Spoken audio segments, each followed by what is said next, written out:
So guys हाय, good morning, good afternoon, good evening, जिस समय भी आप ये लेक्चर देख रहे हो बेटा। हमने अकाउंटिंग प्रोसेस ये वाला टॉपिक स्टार्ट किया था। फाउंडेशन का अकाउंटिंग सब्जेक्ट चल रहा है बेटा। टॉपिक बड़ा ही प्यारा है, बड़ा ही सिंपल है, one of the most important topic बेटा।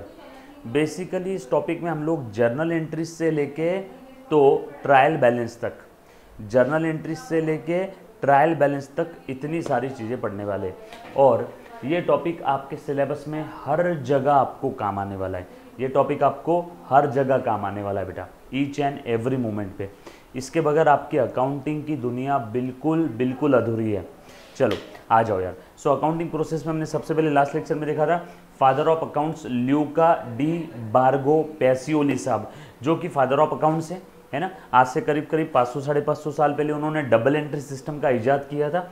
इनका कहना है कि हर ट्रांजैक्शन के दो पहलू होते हैं, दो अप्रोच होते हैं, दो नज़रिए होते हैं, दो एस्पेक्ट होते हैं। उन्हीं दो एस्पेक्ट, उन्हीं दो पहलू, उन्हीं दो नज़रियों को हम लोग प्यार से, उन्हीं दो नज़रियों को हम लोग प्यार से डेबिट एस्पेक्ट और क्रेडिट एस्पेक्ट कहते हैं बेटा। यस और नो, ये बात मालूम है सभी को, है ना।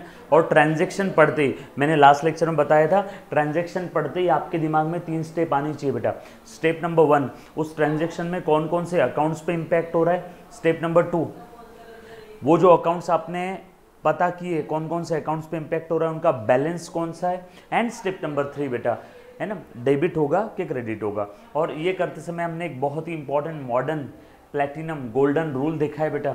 एक सिंपल, एक सिंगल सा और सिंपल सा, एक सिंगल और एक सिंपल सा रूल है। डेबिट बैलेंस वाले अकाउंट बढ़ते हैं तो डेबिट करो, क्रेडिट बैलेंस वाले अकाउंट बढ़ते हैं तो क्रेडिट करो। डेबिट बैलेंस वाले account if further increase will be debited, credit balance account if further increase will be credited. आपको याद आ रहा है बेटा। एंड अपोजिट बोलने का काम नहीं, डेबिट बैलेंस वाला अकाउंट कम होता है क्रेडिट, क्रेडिट बैलेंस वाला अकाउंट कम हो रहा है डेबिट। सिंपल। चलो आ जाओ, थोड़ा सा आगे बढ़ते हैं। नोट्स आप सभी के पास में है बेटा ये वाली। चलो देखो, ध्यान देना आप सभी ने अच्छे से।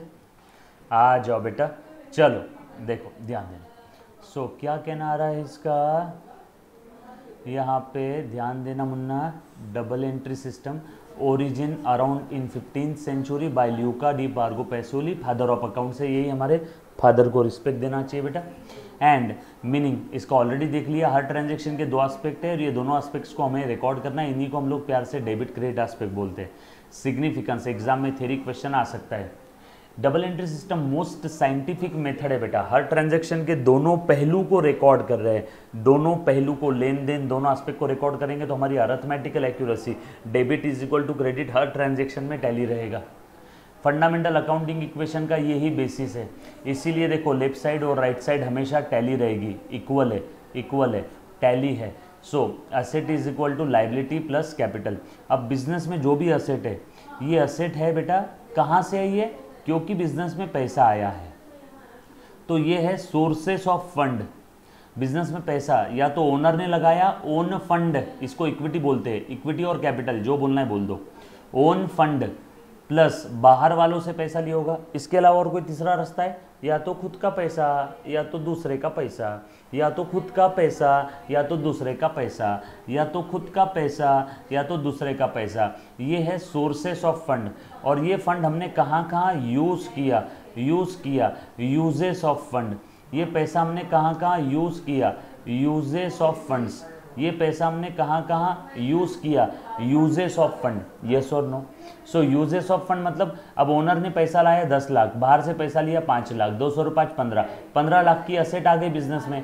कैश है बोलो, मशीन बोलो, फिक्स असेट, करंट असेट, जो भी है ना। तो ये सोर्सेस ऑफ फंड और ये यूजेस ऑफ फंड, ये हर बार टैली रहेगा। ऐसा तो रहेगा नहीं ना बिजनेस में 10 लाख आए और असेट 9 लाख की चाहिए, ऐसा कभी नहीं होगा, है ना। सर 9 लाख की असेट ली होगी तो 1 लाख कैश होगा। सर असेट ज़्यादा की होगी तो इधर लाइबिलिटी होगी। ये हरदम आपका टैली होने वाला है, ये हरदम आपका टैली होने वाला है। ये बात क्लियर है, पक्का। चलो आगे। सर इक्विटी कैपिटल का सेकंड नेम है क्या। यस बेटा, इक्विटी को हम लोग बोल सकते हैं own fund, owner's fund. Owner का धंधे में जो कुछ पैसा होता है, ओनर का धंधे में जो कुछ पैसा होता है उसे हम लोग बोलते हैं ओन फंड। उसे हम लोग क्या बोलते हैं, ओन फंड। उसे हम लोग क्या बोलते हैं बेटा, ओन फंड। यस और नो, ओनर का जो कुछ बिजनेस में पैसा है, अब उसमें इक्विटी बोलो, है ना, इक्विटी कंपनी के केस में इक्विटी आ जाता है, तो उसमें capital, profit, loss, reserve, loss है तो माइनस, यस और नो, लॉस है तो माइनस, लॉस है तो माइनस। ये बात समझ आई सभी को? पक्की बात। यहाँ तक किसी भी बच्चे को किसी भी प्रकार का अगर कोई डाउट है तो पहले एक बार पूछो बेटा। Anybody, anybody, anybody, any student, any kind of doubt बेटा। यहाँ तक कोई भी बच्चे को कोई भी प्रकार का अगर डाउट है तो प्लीज़ एक बार। क्लियर? चलो आगे। पक्का? सो यही वो कॉन्सेप्ट है ना, यही वो सिस्टम है जिसकी वजह से हमारा हर बार ये डेबिट क्रेडिट टैली हो जाता है बेटा, बरोबर है। अब अच्छे से ध्यान देना। अब एक और फायदा बता रहा हूँ इसका, एडवांटेजेस देख रहे बेटा। Permits the maintenance of accounts in detail, in depth, हर एक पहलू को रिकॉर्ड कर रहे हैं debit credit, and provides a useful information, helpful in comparison of the financial information over various time period. अगर हम लोग हर साल डबल एंट्री सिस्टम से अकाउंटिंग करेंगे तो कंपैरिजन करने में आसानी हो जाएगी, करेक्ट प्रॉफिट लॉस पता चलेगा, करेक्ट फाइनेंशियल पोजीशन, और लीगल रिक्वायरमेंट भी आज की यही कहती है, लीगल रिक्वायरमेंट भी यही कहती है। जो मैंने अंडरलाइन किया वो आपके आंसर में आना चाहिए। सो लीगली भी आपको डबल एंट्री सिस्टम फॉलो करना है, फिनेंशियल पोजीशन पता चलेगी इससे, करेक्ट प्रॉफिट लॉस पता चलेगा इससे, कंपैरिजन करने में आसानी हो जाएगी, फुल इंफॉर्मेशन मिलेगी, अरिथमेटिकल एक्यूरेट इंफॉर्मेशन रहेगा, और डबल एंट्री सिस्टम भी इससे टैली रहेगा। ये सारे इसके सिग्निफिकेंस और एडवांटेजेस है बेटा। क्लियर? पक्का? यहाँ तक किसी भी बच्चे को किसी भी प्रकार का अगर कोई डाउट है तो बोलो बेटा। Any student, any kind of doubt, anybody, बरोबर है? पक्का? 5 मिनट पहले ही हमने लेक्चर स्टार्ट किया बेटा, सब लोग साथ में हैं? डन? चलो आगे। ओके, चलो आ जाओ। देन अकाउंट्स का मतलब ऑलरेडी हमने देखा, summary of related information at one place in a T shape format, है ना। लेफ्ट साइड को डेबिट साइड बोलेंगे, है ना, शॉर्ट में डीआर यानी डेबिट रिकॉर्ड, और राइट साइड को क्रेडिट साइड, शॉर्ट में सीआर यानी credit record. Term DR CR just describe the two sides, है ना। डेबायर लैटिन टर्म है लेफ्ट, क्रेडायर लैटिन टर्म है राइट। एंड एक यहाँ पे क्वेश्चन है, set out the accounting equation from the following data and calculate the profit. हमें अकाउंटिंग इक्वेशन सेट करना है और प्रॉफिट कैलकुलेट करना है। कैसे निकालेंगे बेटा अकाउंटिंग इक्वेशन? देखो तो ज़रा, ए मुन्ना, ये अकाउंटिंग इक्वेशन यही है अपना, owners fund plus loan fund is equal to asset. So equity plus liability यानी capital plus liability is equal to asset. चलो आ जाओ, अभी सेट कर लेते हैं, कोई बहुत बड़ी बात नहीं है मुन्ना, आ जा बेटा। चल देखो तो,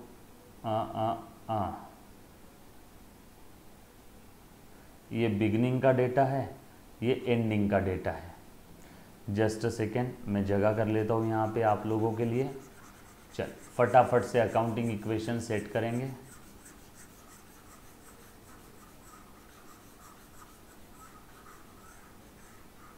और प्रॉफिट लॉस कैलकुलेट करेंगे।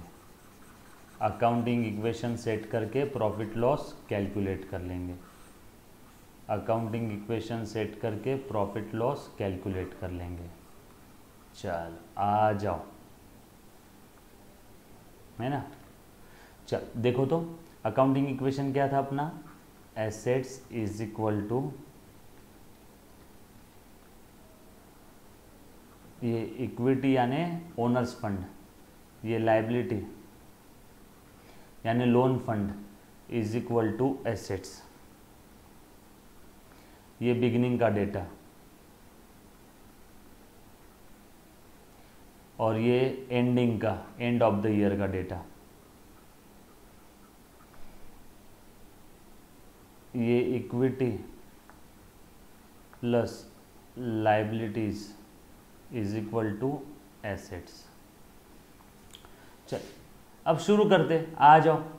क्या क्या दिया बेटा देखो तो ज़रा यहाँ पे। हाँ, बिगनिंग का डेटा पहले, मशीन असेट में लिख दूँ, फर्नीचर एंड फिक्सचर असेट में लिख दूँ, स्टॉक असेट में लिख दूँ, डेटर्स यानी रिसीवेबल असेट में लिख दूँ, कैश बैंक असेट में लिख दूँ। So machine, furniture and fixtures, debtors, stock, अच्छा स्टॉक ऊपर है, डेटर्स नीचे है। स्टॉक,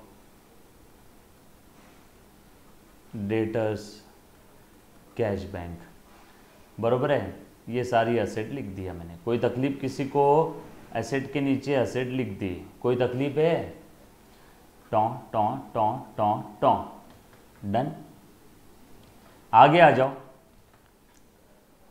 उसके बाद लोन, लायबिलिटी में लिख दूं लोन,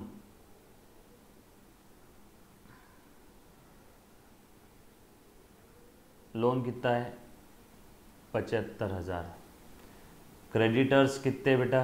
35,000।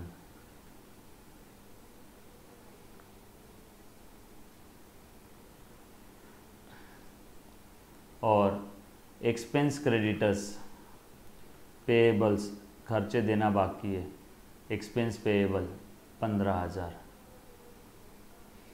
अब ये दोनों साइड टैली रहेगी। इक्विटी के बारे में हमें अभी तक कुछ पता नहीं है, इक्विटी के बारे में अभी तक पता नहीं है, लेकिन एक चीज़ पता है, ये दोनों साइड टैली होती है। इक्विटी के बारे में अभी तक पता नहीं है, लेकिन एक साइड पता है, एक साइड एक चीज़ पता है, एक चीज़ पता है कि दोनों हमेशा टैली रहेंगे। सही बोल रहा हूँ ना? टोटल कर लो बेटा इसकी, मैं इसका लिखता हूँ जब तक कि, हाँ चलो आ जाओ। एसेट्स में machine, furniture, fixture, stock, debtors, cash bank, ये क्लोजिंग डेटा है। एंडिंग का 90, 50, 1, 25, 90, 50,000, 1,25,000, 56,000, 28,000। टोटल कर बेटा, कैलकुलेटर से करना। Bank loan 50,000, loan 50,000,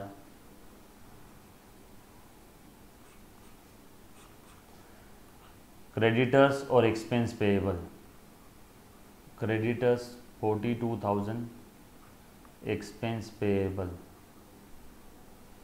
18,000। इक्विटी के बारे में अभी तक कुछ पता नहीं है, लेकिन एक चीज़ पता है, ये दोनों साइड की टोटल टैली रहेगी। क्लियर? लेकिन एक चीज़ पता है, दोनों साइड की टोटल टैली रहेगी। लो कैलकुलेटर और टोटल करो बेटा। चलो आप एंडिंग का टोटल करो, मैं बिगनिंग का करता हूँ। 1,60,000 प्लस 85 प्लस 38 प्लस 25, 3,08,000। इधर में ये माइनस करो, -75 -35,000 -15,000, सो 1,83,000 ये आया बैलेंसिंग फिगर। तभी तो दोनों साइड का टोटल टैली होगा ना, ये पूरा टैली रहेगा ना। Equity plus liability is equal to asset, तो असेट का टोटल पता है, तो इस साइड का टोटल भी उतना ही रहेगा। बैलेंसिंग फिगर इक्विटी आ गया, ये है ओपनिंग इक्विटी, और ये आ जाएगा आपका क्लोजिंग इक्विटी, बैलेंसिंग फिगर। चलो बेटा एंड का बता दो बैलेंसिंग फिगर, बोलो एंडिंग का बैलेंसिंग फिगर क्या कर रहे हो आप लोग? हाँ चलो असेट का टोटल कर रहा हूँ, 90 plus 50 plus 125 plus 56 plus 28, 3,49,000 minus ये 50 माइनस 42 माइनस 18, 4 लाख कितना है बेटा? 349 माइनस 50 माइनस 42 माइनस 18, 2,39,000, 2,39,000, 2,39,000।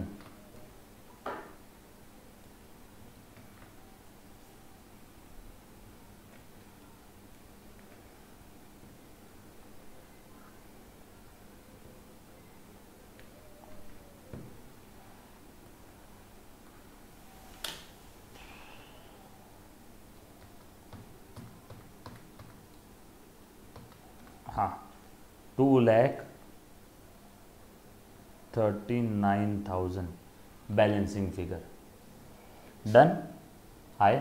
सो अब देखो जरा, अब इन्होंने पूछा था प्रॉफिट कितना है, इन्होंने पूछा था प्रॉफिट कितना है, अभी निकाल के बता देता हूँ। अब भैया प्रॉफिट तो दूध पीता बच्चा भी बोलेगा। साल की शुरुआत में धंधे में ओनर्स का कैपिटल यानी इक्विटी था 183, ओपनिंग में 183। अब ये ओनर्स का फंड बढ़ गया, 183 से हो गया 239। कबूतर थोड़ी लाया होगा। ओपनिंग में कितना बैलेंस था ओनर का 183, क्लोजिंग में ओनर का बैलेंस बढ़ गया, तो कैसे बढ़ा होगा? सर ओनर ने नया पैसा लाया होगा। और तो भैया लिखा है क्या क्वेश्चन में कि ओनर ने और नया कैपिटल लाया? नो।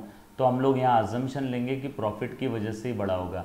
देयरफॉर बैलेंसिंग फिगर 183 का 239 हो गया, 183 का 239 हो गया। Therefore balancing figure 56,000। ये प्रॉफिट ड्यूरिंग द ईयर है, प्रॉफिट ड्यूरिंग द ईयर, ये तो पूछा था। क्लियर? यहाँ तक किसी बच्चे को अगर कोई डाउट है तो एक बार पूछो। Yo anybody, any kind of doubt, anybody, any kind of doubt, anybody बेटा? डन? पक्का? चलो आगे। डन? अब एग्जाम में अकाउंटिंग इक्वेशन के ऊपर अगर क्वेश्चन आता है तो कोई दिक्कत आएगी? ऐसे ही करना है? जी हाँ। अब अकाउंटिंग प्रोसेस का क्या कहना है, बेसिकली अकाउंटिंग प्रोसेस क्या चीज़ है, आ जाओ वो देखते बेटा। देखो तो कुछ अपने डायग्राम याद आ रही क्या? ये है बिजनेस, बिजनेस में होते हैं ट्रांजैक्शन, सोर्स डॉक्यूमेंट यानी वाउचर्स, सोर्स डॉक्यूमेंट यानी वाउचर्स को देख करके हम लोग उसकी करते हैं एंट्री, या तो जर्नल एंट्री बुक में या तो सब्सिडायरी में। उसके बाद ledger posting, then balancing, then trial balance, then final account. Final account separate topic में पढ़ेंगे, अभी देखने की ज़रूरत नहीं है। याद आया? हाँ, वेरी गुड। सो आगे बढ़ रहा हूँ। सो जर्नल एंट्री, इसके बारे में हमने पूरा बताया बेटा। जर्नल एंट्री मतलब ट्रांजैक्शंस रिकॉर्ड करना है, एक वर्ड में बता दूंगा। हम लोग ट्रांजैक्शंस या इवेंट्स को रिकॉर्ड करते हैं, इनिशियल बुक्स ऑफ अकाउंट्स है, इसी को प्यार से बुक्स ऑफ ओरिजिनल एंट्री बोलते हैं। और जैसे ट्रांजैक्शन हुआ वैसे रिकॉर्ड करते हैं। जो पहले हुआ उसे पहले रिकॉर्ड, जो बाद में हुआ उसे बाद में रिकॉर्ड, जो पहले हुआ उसे पहले रिकॉर्ड, जो बाद में हुआ उसे बाद में रिकॉर्ड। इस ऑर्डर को कहते हैं chronological order, date wise, date wise. जो पहले हुआ उसे पहले, जो बाद में हुआ उसे बाद में। Then date wise, first come first serve basis, first come first serve basis. Done? चलो आगे। पक्का? किसी बच्चे को यहां तक कोई डाउट है तो पूछो बेटा। चलो ठीक है, आगे बढ़े बेटा हम लोग। ओके देन, ओके ओके, आ जाओ। सो लेजर पोस्टिंग, आसान भाषा में जो भी एंट्रीज है जर्नल की, उसको रिलेटेड ट्रांजैक्शन को रिलेटेड अकाउंट में ट्रांसफर करने की प्रोसेस को क्लासिफाई करना, ग्रुप करना। कार के ट्रांजैक्शन कार अकाउंट में, मशीन के ट्रांजैक्शन मशीन अकाउंट में, है ना। वो सारे ट्रांजैक्शंस को रिलेटेड अकाउंट में ट्रांसफर करने की प्रोसेस को बोलते हैं लेजर पोस्टिंग, उसको बोलते हैं लेजर पोस्टिंग। देन पोस्टिंग के बाद बैलेंसिंग कर लेना है, और उसके बाद है preparation of trial balance. Trial balance कैसे प्रिपेयर करते बेटा? हाँ बोलो। ट्रायल बैलेंस, ट्रायल बैलेंस दूध पीता बच्चा भी बनाएगा, हम लोग इस टॉपिक में बनाने वाले, चिंता मत करना। जितने भी अकाउंट्स के बैलेंसेस है, डेबिट बैलेंस के लिए एक सेपरेट कॉलम, क्रेडिट बैलेंस के लिए separate column, that's it, game over, trial balance खत्म। सारे डेबिट बैलेंस डेबिट कॉलम में लिख दो, और सारे क्रेडिट बैलेंस की टोटल क्रेडिट कॉलम में, और ये टोटल मैच होनी चाहिए, बरोबर है। आसान भाषा में statement containing the list of all the account balances. Done?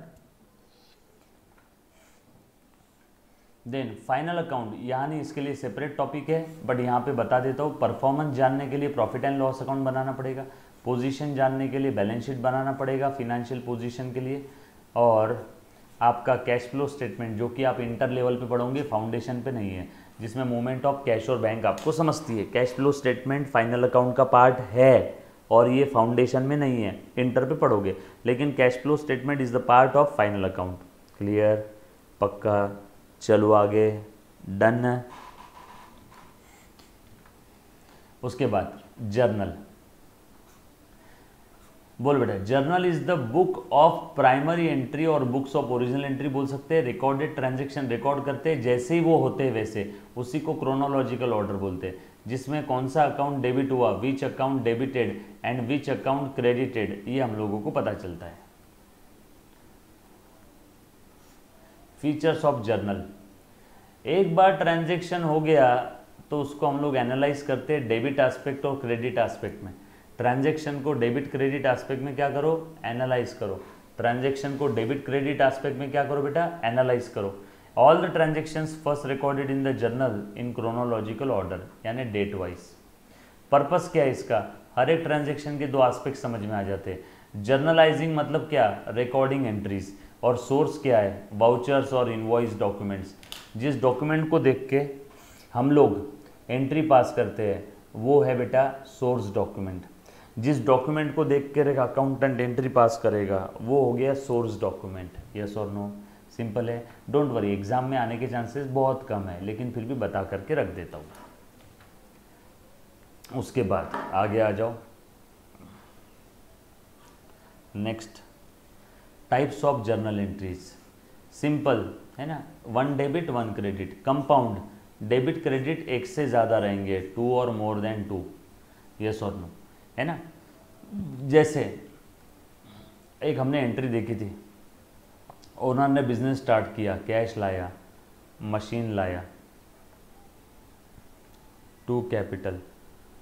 ये देखो यहाँ पे डेबिट एक से ज़्यादा है, हाँ बरोबर है क्या।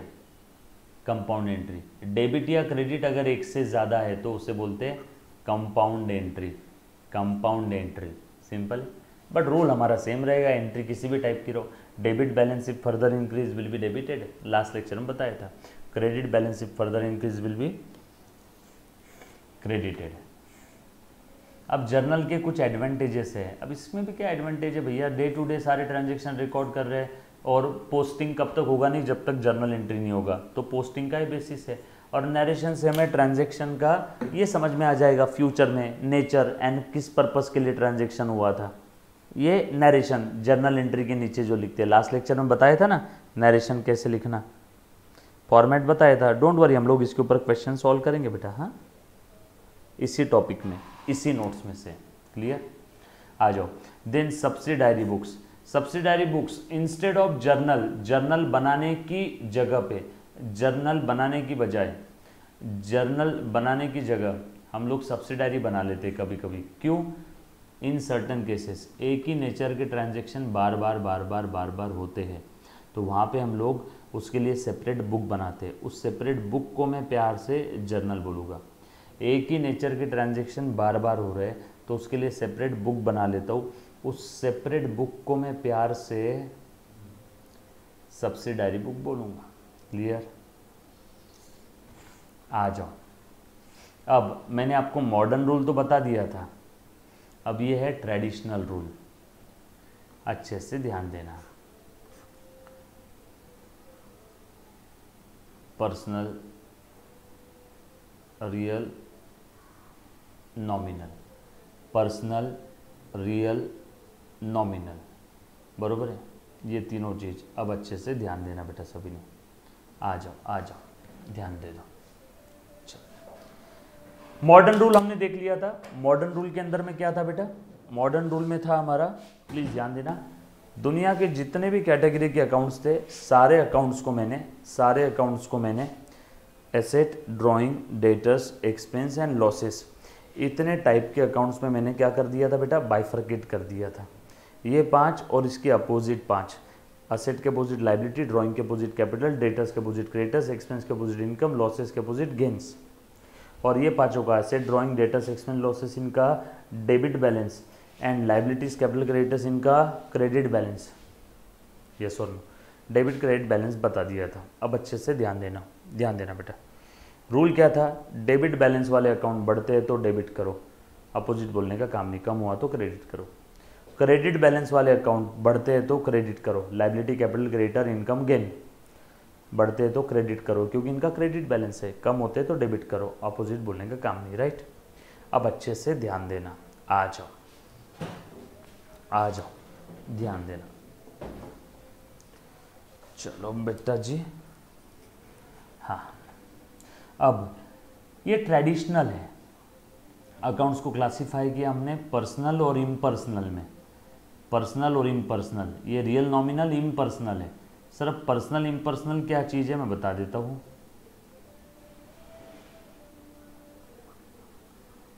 Types of accounts, types of accounts, personal, real और नॉमिनल। ये रियल और नॉमिनल इम्पर्सनल है। सर पर्सनल में कौन कौन से अकाउंट आते हैं?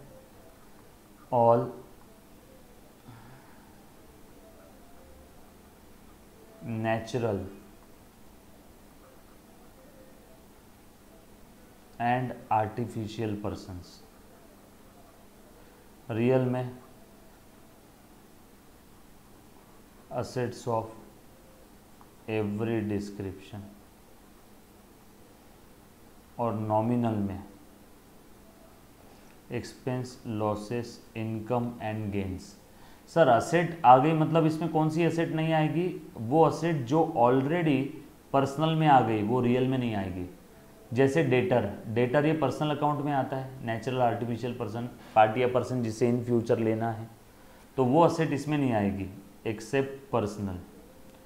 जो असेट ऑलरेडी पर्सनल अकाउंट में आ गई वो रियल में नहीं आएगी। नॉमिनल में expense, loss, income, gain nature के अकाउंट। आ जाओ अब अच्छे से ध्यान देना। तो बेटा ये जो हमारे अकाउंट्स थे, ये जो हमारे अकाउंट्स थे बेटा, ये सारे ट्रेडिशनली हमने क्लासीफाई किए। ट्रेडिशनल वे में बता देता हूँ ट्रेडिशनल वे क्या है, कैसे है, क्यों है, ध्यान दे दो। आ जाओ। अब होता क्या है, काफ़ी बार बच्चे मुझे सवाल पूछते हैं कि सर मॉडर्न रूल क्यों फॉलो करना है, ट्रेडिशनल से काम नहीं होता है क्या? होता है, ट्रेडिशनल रूल से भी काम होता है, लेकिन ट्रेडिशनल रूल से बच्चे सिर्फ अकाउंटिंग करते हैं। लेकिन मॉडर्न रूल जो मैं बता रहा हूँ इसमें आप लोगों का अकाउंटिंग यानी journal entry, ledger posting, traditional में सिर्फ जर्नल एंट्रीज करते बच्चे, मॉडर्न में journal entry, ledger posting, balancing, trial balance, financial accounts यानी फाइनेंशियल स्टेटमेंट्स यानी फाइनल अकाउंट तक पूरा यूज़ होता है। रियल लाइफ में मॉडर्न अकाउंट यूज़ होता है। टैली अगर अकाउंटिंग सॉफ्टवेयर आप देखोगे तो उसमें मॉडर्न रूल यूज़ हुआ है। रियल लाइफ में जब आप प्रैक्टिस करोगे तो वहाँ पे मॉडर्न रूल यूज़ होगा। मॉडर्न रूल का स्कोप बहुत ज़्यादा है। हाँ, अकाउंटिंग दोनों में से किससे भी करो कोई फ़र्क नहीं पड़ेगा। अकाउंटिंग दोनों में से किसी से भी करो कोई फ़र्क नहीं पड़ने वाला है ना। हम लोगों को क्या फॉलो करना है? मॉडर्न रूल, बट जो कि आपके सिलेबस में दोनों भी है, लेकिन यूज़ हमें एक ही करना है। सर कोई फ़र्क पड़ेगा? नो।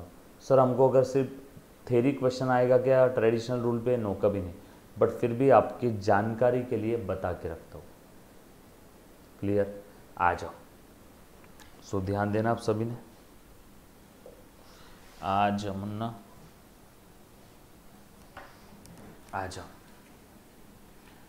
हाँ, अब ये पर्सनल में कौन कौन से अकाउंट आएंगे? जैसे debtors, creditors, company, bank, artificial person है ना, company, bank, AOP, association of person, BOI जैसी होती है ना, pharmaceuticals association, jewellery shop association, auto वालों का एसोसिएशन है ना, AOP, BOI, body of individual, trust, hospitals है ना, etcetera etcetera etcetera. Real account में कैश, कार, सारी असेट्स, बट वो असेट नहीं आएगी जो पर्सनल में आ गई, वो असेट नहीं आएगी जो पर्सनल में आ गई।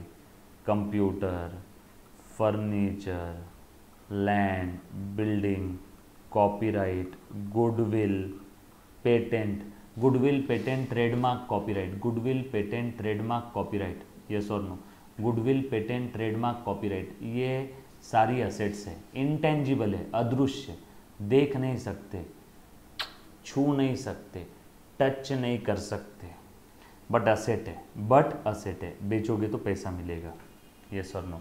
और उसके बाद नॉमिनल में सैलरी, इंटरेस्ट, रेंट, है ना, commission, discount, printing, stationery, wages, octroi, transport charges, electricity bill, है ना, ये सारे एक्सपेंस, लॉसेस, इनकम गेन के अकाउंट।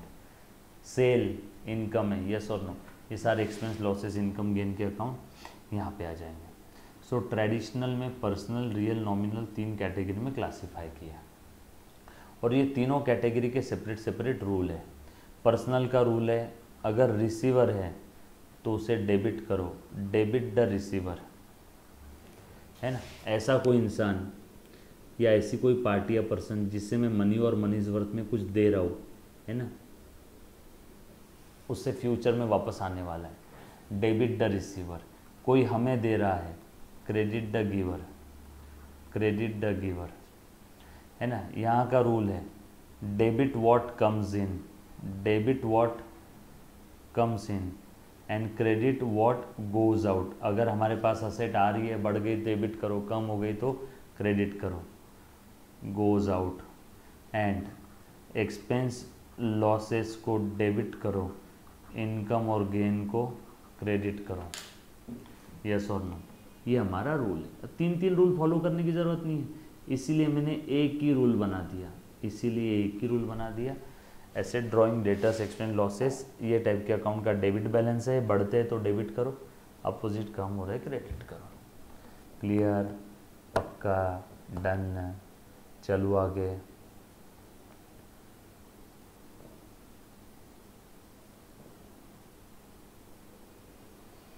डोंट वरी, आगे रूल हम लोग 1000 बार यूज़ करने वाले हैं। आगे रूल कितने बार यूज़ करेंगे हम लोग? कम से कम 1000 बार। ये वाला नहीं, मॉडर्न रूल, ये वाला नहीं, मॉडर्न रूल जो हमने बताया, ये मैंने बस आपकी जानकारी के लिए बता दिया। आइडेंटिफाई द अकाउंट्स, है ना, ये कुछ नीचे दिया हुआ है। चलो बेटा, अब ये अकाउंट्स हमें आइडेंटिफाई करने हैं, पर्सनल है, रियल है कि नॉमिनल है। चलो बताओ तो, पहले पर्सनल, रियल, नॉमिनल के हिसाब से आइडेंटिफाई करते, नहीं तो ऐसे भी कर सकते हैं, तीनों तरीके से। अकाउंट्स को एक बार types of accounts modern way में आइडेंटिफाई करो, asset, liability, income gain, expense, losses. फिर एक बार नेचर देख लो, पर्सनल, रियल, नॉमिनल है, और उनका बैलेंस भी बताओ। 3 सवालों के जवाब देने हैं, टाइप, नेचर एंड बैलेंस। चलो बताओ, ट्रेडमार्क क्या है बेटा? ये असेट है। अकाउंट्स कौन सा है? रियल अकाउंट है। Balance, debit balance. समझा क्या कैसे जवाब लिखा मैंने? ट्रेडमार्क असेट है ना, मॉडर्न वे में। ट्रेडिशनल वे में रियल में आता है, और बैलेंस कौन सा है? Debit balance. Sir debit balance क्यों? All asset, drawing, debtors, expense, losses are always having debit balances. Clear, पक्का। ट्रेडमार्क असेट है मॉडर्न वे में, ट्रेडिशनल वे में यानी पर्सनल, रियल, नॉमिनल में कहाँ पे आएगा? रियल में। अभी बताया था, रियल में सारी एसेट आती है, एक्सेप्ट वो जो पर्सनल में आ जाती है वो यहाँ पे नहीं आएगी, एक्सेप्ट वो जो पर्सनल में आ जाती है वो यहाँ नहीं आएगी बेटा। क्लियर है? डन, चलो आगे, पक्का। यहाँ तक किसी भी बच्चे को किसी भी प्रकार का डाउट है तो पहले एक बार पूछो बेटा। डन, चलो आगे। ये आप करके मुझे बता पाओगे? सो ट्रेडमार्क में क्या क्या आएगा बेटा? ट्रेडमार्क, फॉर एग्जांपल मेरे बिजनेस का ट्रेडमार्क है, फॉर एग्जांपल ये ओनली लेक्चर्स का ये लोगो, ये ट्रेडमार्क रजिस्टर्ड है, ये रजिस्टर्ड है।